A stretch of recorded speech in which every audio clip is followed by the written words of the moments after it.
Introduction to using Polypad to represent algebraic expressions and equations. Polypad can be used to represent an algebraic expression or an algebraic equation that uses up to two variables. For this demonstration, we're just going to be working with a single variable. So I have two ways of moving things out onto the screen. I can simply drag them out, or if I just click them, it automatically places them on screen as well. When I move them close together, they kind of snap together and join up. I can click and drag to select more than one object, and that allows me then to move them around. I can also take them and rotate them if I want to. Another interesting aspect of the tiles, if I drag out a 1 and a -1, I can put them side by side and they'll snap together. If you think about this, this is now representing an expression that says 1 minus 1. Well, we know that 1 minus 1 equals 0, so if I happen to overlap them, it's smart enough to recognize that, hey, putting those two things together actually gives me the value of 0. If I separate them apart again, it goes back to what they were before.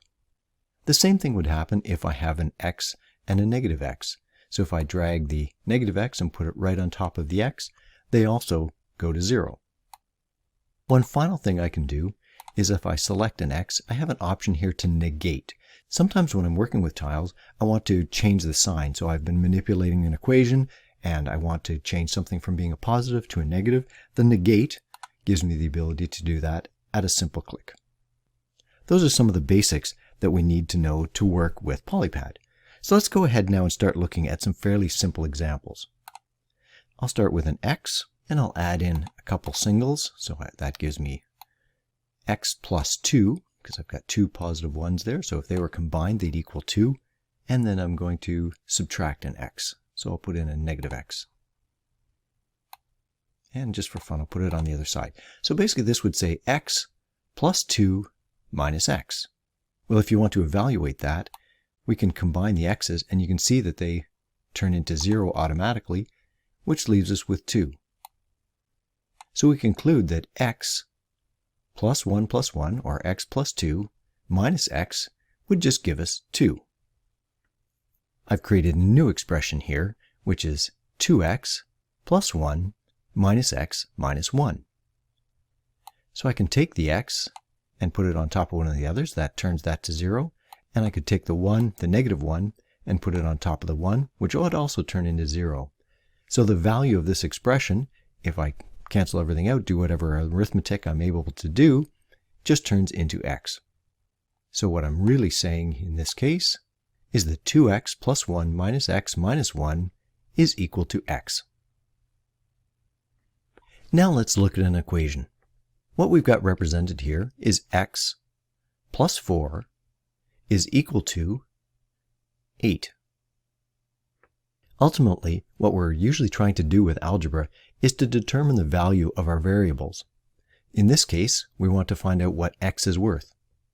In order to do that, I'm going to use some cancellation. We know that if we make a change to one side of an equation, we need to make the same change to the other side of the equation.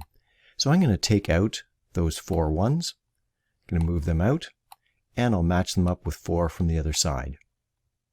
By taking the same thing out of both sides, I still have an equation. I have not changed the equilibrium between these things.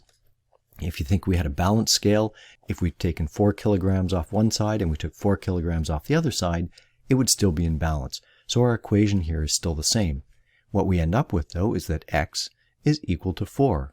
So from our original equation, where we had x plus 4 is equal to 8, we learned that x would be equal to 4. Now, what would happen if we had 2x plus 4 is equal to 8? I can start off doing the same thing. In this case, I'll move 4 out of the way, so I'm taking 4 away from that side, and I can take 4 away from this side. Now I've got 2x is equal to 4. If I take the 2 x's and split them, and then take the remaining 4 and split them, I can see that each x is equal to 2. So ultimately our solution here is that x equals 2. Now, what if we had something that just said 2x equals 3? We'd want to start off using the same approach, and we'd split the 1's to go along with the x's, but we've got an uneven number here. So we've got x equals to 1 and x equals to 1, but we've got 1 left over. So this is something that Polypad doesn't really handle for us, but what we'd need to do then is take that 1 and split it into 2 pieces. So half of it would go here, and half of it would go here. So then x would be equal to 1 plus another half, so 1 1/2, and the same down here. Now let's look at a similar problem. In this case, we've got 3x plus 3 is equal to 8. We'll start off using the same approach of taking 3 off one side to get rid of the 3 from the other side. So we've got just x's left by ourselves now. And we'd split those into 3 piles. And then we're going to match them up here. So with the 1s, put 1 there and 1 here. Now I've got 2 left over. So I have to take each of these singles, each of these 1s, and split them into 3 pieces. So we're going to take 1/3 of each one and give it to each of those x's, and then take the next one, split it into thirds, and also allocate it to each of the x's. So that means we would be taking 1/3 from here, and 1/3 from here, and giving it to each x. So that means each x would be equal to 1 and 2/3.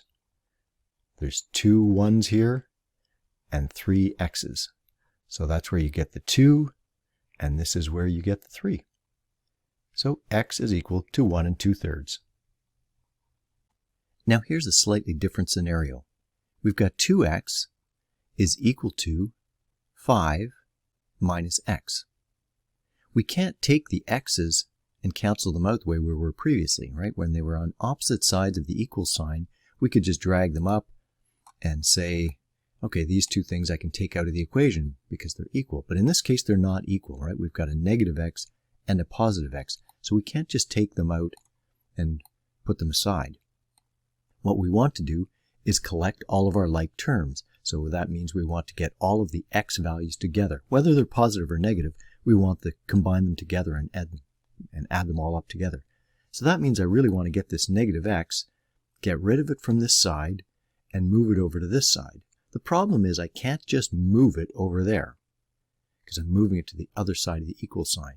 So the rule is that whatever we do to one side of an equation, we have to do to the other side of the equation. So in this case, in order to get rid of a negative x, what I'm really saying is I'm adding an x to it. So if I add an x there, right, it turns into 0. And that's really what I want to do. I want to get rid of that x. So if I'm adding an x over here, that's the same as adding an x over here. So by doing that, I turn this into 0, and I add another x over here. So now I've got 3x is equal to 5. The negate tool allows us to do that a little more easily. In this case, because I know what I'm going to do, what I'm going to end up with is I'm going to end up taking this from this side, moving it over to this side, and then I need to change its sign. So I drag it over, and then I hit negate.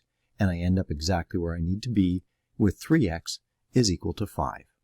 So that negate tool is very powerful when you're moving something from one side to another. Similarly, supposing I had a couple of negative 1s here, I want to get the constants all onto one side. I want to get all the numbers together.